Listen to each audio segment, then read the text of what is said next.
बिस्मिल्लाहिर्रहमानिर्रहीम। अस्सलाम वालेकुम friends. Hello guys, welcome to legal YouTuber channel. दोस्तों उम्मीद है आप सब खैरियत से होंगे।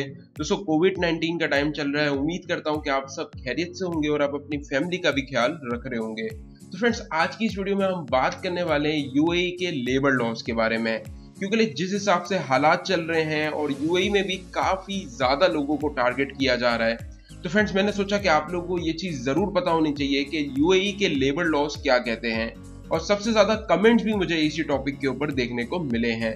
तो चलिए फ्रेंड्स करते हैं इस वीडियो को शुरू। मेरा नाम है राजिक और आप देख रहे हैं लीगल यूट्यूबर चैनल। तो चलिए शुरू करते हैं।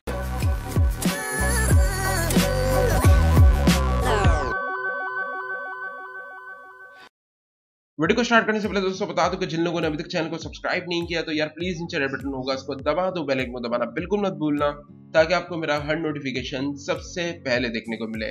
फ्रेंड्स अभी की सिचुएशन में बहुत सारी कंपनीज टारगेट कर रही हैं वर्कर्स को, और बहुत सारी कंपनीज तो टर्मिनेट भी कर रही हैं और साथ ही में सैलरी भी नहीं दे रही। तो इसलिए दोस्तों आप लोगों को पता होना चाहिए कि आप लोगों के क्या राइट्स हैं। सबसे पहले बात की जाए लेबर कॉन्ट्रैक्ट की, तो फ्रेंड्स लेबर कॉन्ट्रैक्ट में दो कॉन्ट्रैक्ट्स होते हैं, एक लिमिटेड और साथ ही में अनलिमिटेड। सबसे पहले हम बात करते हैं लिमिटेड कॉन्ट्रैक्ट की। अगर आपको 2 साल का कॉन्ट्रैक्ट है, समझ लो आपको 2 साल का कॉन्ट्रैक्ट है, आपका लिमिटेड कॉन्ट्रैक्ट है, तो आप अपनी कंपनी को 2 साल तक नहीं छोड़ सकते और ना ही आपकी कंपनी आपको निकाल सकती है।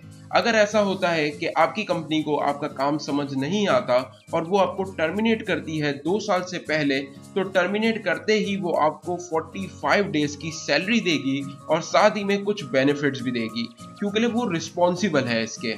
अगर बात की जाए फ्रेंड्स आपकी, कि आपको आपकी कंपनी का काम समझ नहीं आ रहा या तो आपको मजा नहीं आ रही उस कंपनी में और आप अपनी कंपनी को 2 साल से पहले छोड़ते हो, तो क्या होगा? तो आपको 45 की सैलरी पे करनी होगी अपनी कंपनी को। अब यहाँ पे हो क्या रहा है दोस्तों कि बहुत सारे लोगों को कंपनी बोलती है कि आप मुझे वीजा की कॉस्ट पे करोगे। तो फ्रेंड्स मैं आपको एक चीज बता दूं कि आप इस पे बिल्कुल भी एग्री ना हो, क्योंकि बहुत सारे लोग एग्री हो जाते हैं कि यार फालतू में फंस जाएंगे, पुलिस का चक्कर हो जाएगा। तो फ्रेंड्स ये लॉ के अंदर है ही नहीं, आप उस पर एग्री ना हो। बस आपको 45 डेज की सैलरी पे करनी है अपने एम्प्लॉयर को।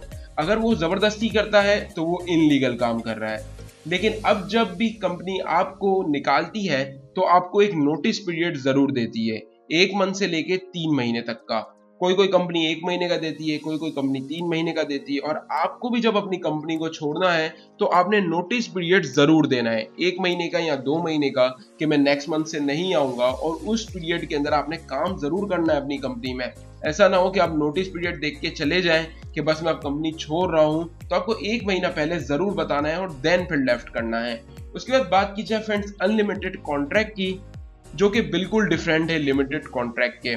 आप जब चाहो कंपनी को छोड़ सकते हो, जब चाहो कंपनी आपको टर्मिनेट कर सकती है, लेकिन जब भी आप कंपनी को छोड़ोगे तो आपको नोटिस पीरियड देना होगा। और कंपनी को भी जब भी आपको निकालना होगा या टर्मिनेट करना होगा तो उसको भी आपको एक नोटिस पीरियड देना पड़ेगा। अब इसके अंदर कोई भी ऐसा नहीं है कि 45 डेज की सैलरी आपने पे करनी होगी या एम्प्लॉयड आपको पे करेगा, ऐसा कुछ भी नहीं होता। अनलिमिटेड कॉन्ट्रैक्ट में आप अपनी मर्जी के मालिक होते हैं और कंपनी भी अपनी मर्जी की मालिक होती है। अब बात की जाए फ्रेंड्स प्रोविजनल पीरियड की, क्योंकि यहाँ पे बहुत सारे लोग जब नई जॉब्स पे आते हैं तो उनके ऊपर एक प्रोविजनल पीरियड सेट किया जाता है, जो कि तकरीबन भी 3 से 6 महीने तक का होता है। किसी कंपनी में 3 महीने का होता है और किसी में 6 महीने का।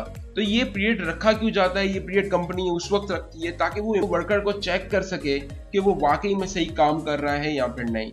अच्छा, इस प्रोविजनल पीरियड में कंपनी आपको किसी वक्त भी निकाल सकती है, वो भी विदाउट रीजन। और बहुत सारी कंपनीज में ऑफ करना भी अलाउ नहीं होता। अगर आप प्रोविजनल पीरियड के अंदर हैं तो आप छुट्टी नहीं कर सकते, आप भी किसी भी टाइम पे लीव कर सकते हो। इस प्रोविजनल पीरियड में आपके ऊपर कोई भी मतलब रिस्ट्रिक्शंस नहीं लगाई जाती, बस इसमें भी आपको नोटिस देना जरूरी होता है। अब जो करंट सिचुएशन में यूएई के एम्प्लॉयड लोगों को सैलरी पे नहीं कर रहे, तो अब उनको क्या करना होगा? क्योंकि काफी ज्यादा कंप्लेंट्स आ रही है मेरे पास भी कि यूएई के जो लोग हैं, जो वर्कर्स हैं वहां पे, उनको उनकी कंपनी सैलरी पे नहीं कर रही। तो आप क्या कर सकते हो, मिनिस्ट्री ऑफ ह्यूमन रिसोर्सेज की वेबसाइट के ऊपर जा सकते हो और वहां पे सैलरी कंप्लेन का सेक्शन है, वहां पर जाके आप अपना एक फॉर्म सबमिट कर सकते हो। फिर यूएई गवर्नमेंट खुद ही जो है वो उस एम्प्लॉयर से बात करेगी और आपको आपकी सैलरी दिलवाएगी। अब इस कंप्लेन को करने के लिए आपके पास दो चीजें होना बहुत ज्यादा जरूरी है। सबसे पहले कॉन्ट्रैक्ट पेपर जो कि गवर्नमेंट की तरफ से मिलता है, आपका एम्प्लॉयड आपको नहीं देता, बहुत सारे लोगों को उनका एम्प्लॉयड नहीं देता। तो आपने क्या करना है, इसी वेबसाइट के ऊपर जाना है, मिनिस्ट्री ऑफ ह्यूमन रिसोर्सेज, उनके पास हर चीज का रिकॉर्ड मौजूद होता है और वहीं से आप अपना कॉन्ट्रैक्ट भी डाउनलोड कर सकते हो। और नंबर 2 के ऊपर आपको लेबर कार्ड की जरूरत पड़ती है। तो ये दो चीजें हैं, तो आप बिल्कुल आसानी सैलरी की कंप्लेन कर सकते हो और फिर यूएई गवर्नमेंट ही आपको सैलरी दिलवा के देगी। तो फ्रेंड्स, ये थी कुछ लॉस की अपडेट और ये थी उन लोगों के लिए जिनको सैलरी नहीं दी जा रही, तो वो इसके ऊपर एक्शन ले सकते हैं। तो फ्रेंड्स, उम्मीद करता हूँ कि वीडियो आपको पसंद आई होगी। अगर प्लीज पसंद आई हो तो वीडियो को लाइक कर देना, चैनल को जरूर सब्सक्राइब कर देना। मिलते हैं किसी नेक्स्ट इंटरेस्टिंग वीडियो में, तब तक के लिए गुड बाय।